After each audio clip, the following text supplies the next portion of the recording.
everyone. Here's a follow-up to the video I recorded the other day about mitosis. This one is meiosis, and we're going to use the same playing cards as we did last time. And we're going to start with the same number of chromosomes. We're going to pretend this is an organism that only has 4 chromosomes. So it has a diploid or 2n number of 4. And we, of course, have 2 copies of chromosome number 3 and 2 copies of chromosome number 5.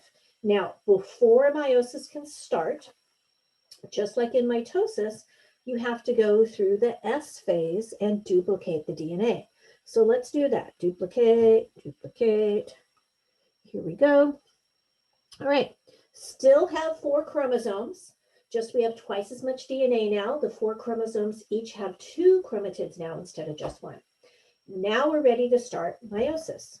Now, the first part of meiosis is called meiosis 1. And meiosis 1 is sometimes called the reductional division, and this is where most of the magic happens. Meiosis 1 is when you're going to go through a couple different processes like crossing over and independent assortment that generate genetic diversity.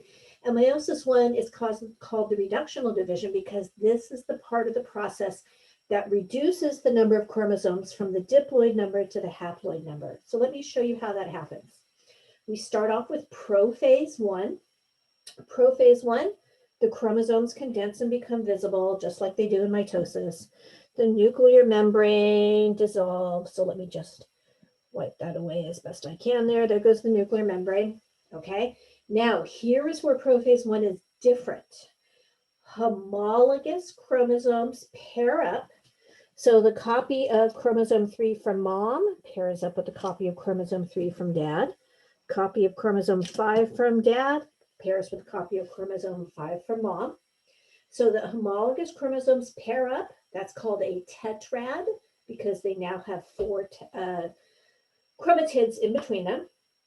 And once they pair up, which is called synapsis, they can exchange part of their genetic material. And that is called, that exchange of genetic material between homologous chromosomes in meiosis is called recombination or crossing over.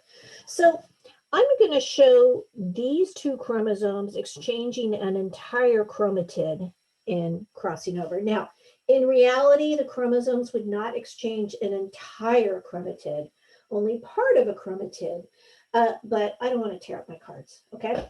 So this generates genetic diversity because now we have different combinations. And if you're only exchanging part of a chromatid, every time the cell goes through recombination or crossing over, it's going to exchange a slightly different amount.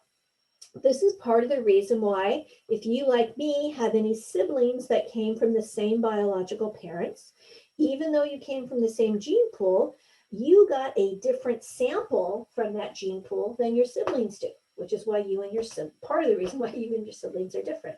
Okay, so crossing over in prophase 1 is one of the ways meiosis generates genetic diversity. Let's move on to metaphase 1. Now, in metaphase of mitosis, the chromosomes line up single file down the middle of the cell. In metaphase 1 of meiosis, it's different. The chromosomes line up in homologous pairs down the center of the cell. All right, so the chromosomes are lining up in pairs this time. Now, let's talk about something called independent assortment of chromosomes. Sometimes this homologous pair might line up this way with dad's chromosome on the opposite side of it where it was before. Or mom's, this pair of chromosomes may line up differently. So any gene that is on chromosome 3 is going to assort and choose either the left or right side of the cell independently from any gene that's on chromosome number 5, okay? Because they're on different pieces of DNA. Independent assortment of chromosomes. Now, Mendel knew about independent assortment of traits, okay, but he didn't know that there was even something called chromosomes. But I have always thought it's kind of cool that when they discovered chromosomes, you know, almost 50, 60 years later, what they could see happening to the chromosomes explained what Mendel saw happening in his pea plants, okay? So metaphase 1, Chromosomes line up in pair down the center of the cell. And this is where independent assortment of chromosomes occurs. And this is another way meiosis generates genetic diversity, because every time they assort, whether they choose the left or right side of the cell is going to be different. After metaphase 1 comes anaphase 1. In anaphase 1, in meiosis, chromosomes move to opposite ends of the cell. Remember, in mitosis anaphase, chromatids move to opposite ends of the cell. This time it's chromosomes, okay? After anaphase 1 comes telophase 1. In telophase 1, 2 new nuclei are formed. And look what happens now.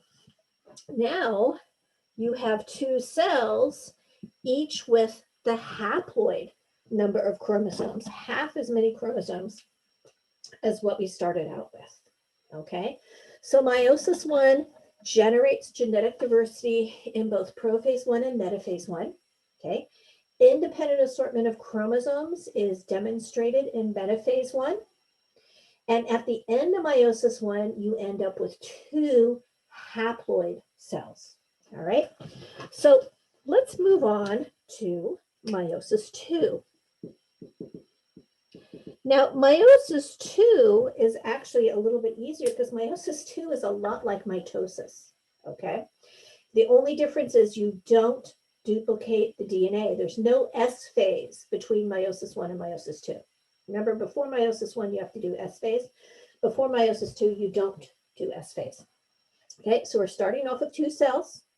Each cell has 2 chromosomes in it. It has the haploid number of chromosomes, okay? In prophase 2, it's called prophase 2, it's because it's in the second half of meiosis. In prophase 2, the nuclear membranes dissolve. So let me get rid of these guys. A little mess of my chromosome there, but you guys get the idea. The nuclear membrane dissolves and the chromosomes condense and become visible, which they already are. Okay. Metaphase 2, the chromosomes line up down the center of the cell. This time, single file, just like in mitosis.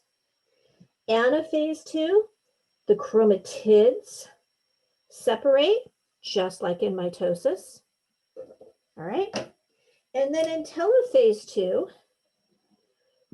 each of those 2 cells divides into 2, and now we end up with 4 cells, each of which has 2 chromosomes, which are haploid. So the end product of meiosis 2 is 4 haploid cells that are genetically different, okay? Why are they genetically different than the parent cell? Well, first of all, they have half as much DNA as the parent cell had.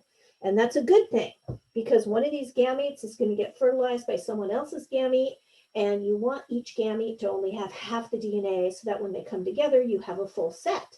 If you didn't cut the DNA in half, then you'd have entire extra sets of chromosomes, which is almost always a bad thing, okay?